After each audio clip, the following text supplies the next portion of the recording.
जब भी किसी के सर पे खुजली होती है या ड्राई स्केल्स बनते हैं तो हमको लगता है कि डैंड्रफ हो गया और हम तरह तरह के एंटी डैंड्रफ शैम्पूज का इस्तेमाल करते हैं। कई बार घर के नुस्खे भी अपनाते हैं, पर कोई जरूरी नहीं कि सर पे होने वाली हर खुजली और हर फ्लेक डैंड्रफ ही हो। और आज इस वीडियो में इसी अंतर को हम डिटेल में समझेंगे। Hello everyone, I am doctor Neha Yadav, dermatologist and hair transplant surgeon. और इस वीडियो में मैं आपसे डिटेल में बात करूंगी कि स्कैल्प सोराइसिस क्या होता है, ये क्यों होता है, इसके साथ साथ और कौन सी कंडीशंस हैं, इसके लिए ये सीरियस कब हो सकता है और इसके क्या ट्रीटमेंट ऑप्शंस अवेलेबल हैं। तो सबसे पहले बात करते हैं कि स्कैल्प सोराइसिस होता क्या है।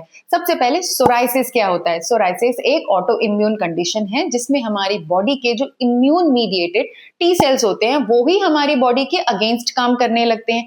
अब उसकी वजह से क्या होता है, जो हमारे स्किन सेल्स का टर्नओवर 28 से 30 दिन था वो घट के 3 से 5 दिन रह जाता है, जिसकी वजह से स्किन बार बार बनने लगती है और एक्यूमुलेट हो जाती है मोटे मोटे प्लाक्स के तौर के, और उसी को हम प्लाक्स ऑफ सोराइसिस कहते हैं।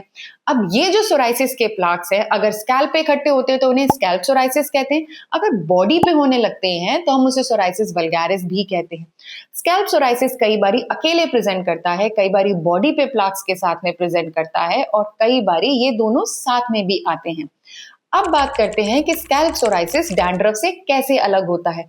जहां डैंड्रफ में हल्की हल्की सी खुजली होती है, फ्लेक्स पूरे सर पे फैले फैले रहते हैं, और जो डैंड्रफ के फ्लेक्स होते हैं वो कभी भी आपकी हेयर लाइन को आगे क्रॉस नहीं करते। इसके साथ साथ डैंड्रफ कभी भी आपकी पूरी बॉडी को इन्वॉल्व नहीं कर सकता। हालांकि डैंड्रफ आपके आईब्रोज पे या चेस्ट वाले एरिया पे हो सकता है, पर इसके अलावा और एरियाज पर वो यूजली नहीं फैलता है। जब हम डैंड्रफ के लिए एंटी डैंड्रफ शैम्पूज का इस्तेमाल करते हैं तो हमको काफी हद तक उसमें रिलीफ भी दिखाई देता है। साथ के साथ जो डैंड्रफ होता है वो सीजनल भी होता है। बहुत सारे लोगों को डैंड्रफ सर्दियों में बढ़ जाता है और गर्मियों में बेटर भी हो जाता है। अब बात करते हैं स्कैल्प सोराइसिस के बारे में। स्कैल्प सोराइसिस के जो प्लाक्स होते हैं वो सर पर होते हैं मोटे मोटे वेल डिफाइंड शार्प बॉर्डर्स के साथ में, और इनके बॉर्डर्स को हम क्लियरली डिमार्केट कर पाते हैं। सोराइसिस के प्लाक्स हमारी हेयर लाइन को क्रॉस करके कई बारी फोरहेड और कई बारी नेक वाले एरिया में भी आते हैं। साथ साथ कान के अंदर भी सोराइसिस के प्लाक्स मिलते हैं और पीछे वाली क्रीजेस पे भी, आईब्रोज पे, आई लैशेस पे भी इन्वॉल्वमेंट हो सकता है।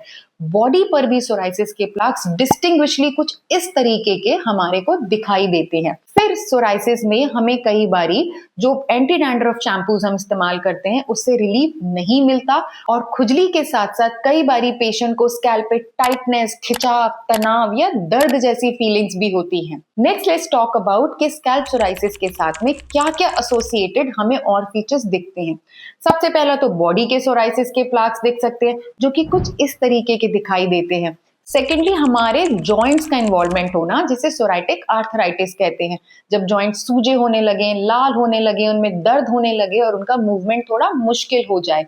मेटाबॉलिक सिंड्रोम जैसे ओबेसिटी का होना, मोटापा ज्यादा बढ़ना, शुगर बढ़ना, ब्लड प्रेशर ज्यादा होना। चौथा कार्डियोवेस्कुलर कंडीशंस। जिन लोगों में कार्डियोवेस्कुलर कंडीशंस हैं उनमें सोराइसिस का रिस्क बढ़ जाता है। जिनमें सोराइसिस बहुत ज्यादा सीवियर है उनमें कार्डियोवेस्कुलर डिजीजेस का रिस्क बढ़ जाता है। Next is diabetes. जिन लोगों में जो डायबिटीज है वो बहुत पुरानी है या बहुत ज्यादा है, उन लोगों में भी सोराइसिस के चांसेस हाई रहते हैं। लास्ट में क्या आता है, डिप्रेशन और एंजाइटी। कई बारी ये जो मानसिक तनाव है ये सोराइसिस की वजह से हो सकता है, और कई बारी मानसिक तनाव के बहुत ज्यादा बढ़ने की वजह से भी स्कैल्प सोराइसिस आपको हो सकता है। अब इसीलिए जब भी किसी को स्कैल्प सोराइसिस जैसे प्लाक्स हैं तो हमें सिर्फ और सिर्फ स्कैल्प को ही नहीं बल्कि पूरी बॉडी को एग्जामिन करना पड़ता है। अब ये बॉडी का एग्जामिन कैसे करते हैं? सबसे पहले तो हमें हमारी बॉडी पर ही सोराइसिस के प्लाक्स को देखना है। फिर हमें हमारे जॉइंट्स का एग्जामिन करना है कि कहीं जॉइंट्स में तो कोई सूजन नहीं है, खास तौर से डिस्टल इंटरफैलेंजियल जॉइंट्स को, यानी उंगलियों के जो आखिरी जॉइंट्स हैं उनको, वहां पर सूजन होना, उनका मोटा होना या उनका टेढ़ा हो जाना। फिर हमें हमारे नेल्स का एग्जामिन करना होता है। नेल्स में कहीं कोई फिटिंग तो नहीं है, जो नाखून है वो अपनी स्किन से हट तो नहीं रहा, उन पे कोई अलग तरीके की लकीरें तो नहीं आ रही। इसके साथ साथ ईयर्स का एग्जामिनेशन, ईयर के पीछे वाली स्किन का एग्जामिनेशन, ये करना जरूरी है ताकि हम स्कैल्प सोराइसिस की करेक्ट डायग्नोसिस बना पाए। अब ये कैसे डिसाइड करें कि स्कैल्प सोराइसिस कितना सीवियर है? जब वो हमारी हेयर लाइन क्रॉस करके हमारे फोरहेड या नेक पे पहुंच गया है, जब स्कैल्प में बहुत ज्यादा खिंचाव, तनाव, इन्फेक्शन या मोटे मोटे प्लाक्स बन गए हैं, जब जॉइंट्स का या नेल का इन्वॉल्वमेंट होने लग गया है, और इसके साथ साथ लास्टली एंड मोस्ट इंपॉर्टेंट, जब आपकी क्वालिटी ऑफ लाइफ इफेक्ट होने लगे, जब आपके पर्सनल रिलेशनशिप्स या सोशल बॉन्डिंग्स जो हैं वो डिस्टर्ब होने लगती हैं, तो सोराइसिस को हम सीरियस कैटेगरी में ही रखते हैं। तो अब अगर सोराइसिस हो गया है तो उसको ट्रीट कैसे करना है? जब भी किसी को सोराइसिस होता है तो उसको सिवियरिटी के स्केल पे माइल्ड, मॉडरेट या सिवियर में क्लासिफाई करते हैं और उसी के हिसाब से ट्रीटमेंट भी डिसाइड किया जाता है।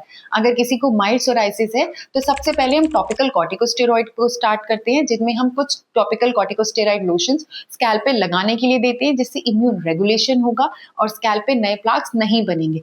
Second option is topical vitamin D analogues जैसे कैल्सिपोट्रायोल, वो स्किन के सेल टर्नओवर को रेगुलेट करते हैं। तीसरे होते हैं कोलतार बेस्ड लोशन। कोलतार हमारी स्कैल्प में हो रहे इन्फ्लेमेशन को और स्केल्स को कम करता है।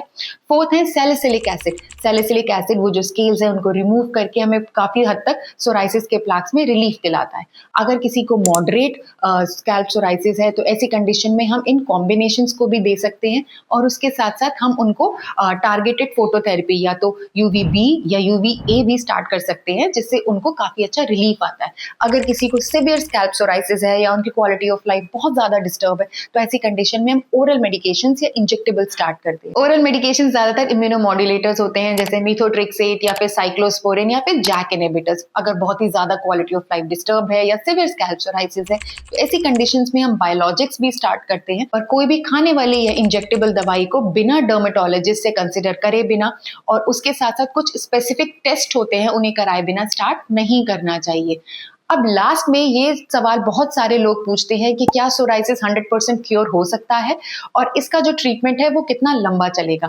तो अगर ट्रीटमेंट की लंबाई की बात करें तो उसको हम फिर से दो तरीके से डिवाइड करते हैं। सबसे पहला होता है इंडक्शन फेज। इंडक्शन फेज जब स्कैल्प सोराइसिस के सिम्टम्स बहुत ज्यादा हैं तो इस तरह के ट्रीटमेंट दिए जाते हैं जिससे जल्दी से जल्दी पेशेंट को सिम्टोमेटिक रिलीफ मिले। ये कम से कम 2 से 3 महीने चलता है और जब ये सिम्टम्स कंट्रोल हो जाते हैं तो मेंटेनेंस फेज आता है। मेंटेनेंस फेज में हम काफी ज्यादा माइल्ड दवाइयां पेशेंट्स को देते हैं और ये दवाइयां काफी लॉन्ग टर्म में चलते हैं। अब आते हैं आपके सबसे इंपॉर्टेंट सवाल पे कि क्या सोराइसिस को हम 100% क्योर कर सकते हैं। तो मैं बहुत पोलाइटली और बहुत सॉफ्टली आपको ये बताना चाहती हूँ, सोराइसिस का कोई 100% क्योर नहीं है, बट प्रॉपर लाइफस्टाइल मैनेजमेंट के साथ में और मेडिकल सपोर्ट के साथ में हम सोराइसिस को कंट्रोल कर सकते हैं और ये कंट्रोल काफी लंबे समय तक चल सकता है। तो अगर किसी को भी स्कैल्प सोराइसिस जैसे प्लाक सर में आ रहे हैं तो परेशान नहीं होना है और उसको डैंड्रफ से भी कंफ्यूज नहीं करना है। एट द अर्लीस्ट आपको अपने डर्मेटोलॉजिस्ट से मिलना है ताकि हम टाइमली डायग्नोसिस बना के उसका करेक्ट ट्रीटमेंट स्टार्ट कर सकें। डैंड्रफ से कंफ्यूज करने की वजह से कई बार ट्रीटमेंट डिले हो जाता है और सिम्टम सिवियर हो जाते हैं। अगर आपका डैंड्रफ और स्कैल्प सोराइसिस के बीच का जो कंफ्यूजन था वो क्लियर हो चुका है तो प्लीज लाइक दिस वीडियो। अगर अभी भी आपके मन में कोई सवाल है तो आप मुझसे कमेंट सेक्शन में पूछ सकते हैं।